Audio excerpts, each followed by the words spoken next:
os telejornais são ainda a programação televisiva mais relevante para as pessoas. Ou seja, em televisão, é claro, você faz dramaturgia, você faz entretenimento, né? Mas para 64% dos telespectadores, o jornalismo é o mais importante na TV.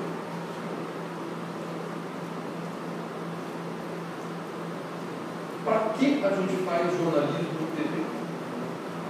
Erra quem imagina que a missão do jornalismo na TV é apenas informar. Não é. Não é por quê?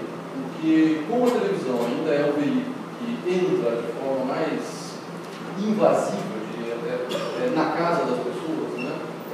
A televisão não pode se limitar apenas a informar, apenas a dar a notícia, apenas a manter as pessoas informadas sobre o que está acontecendo.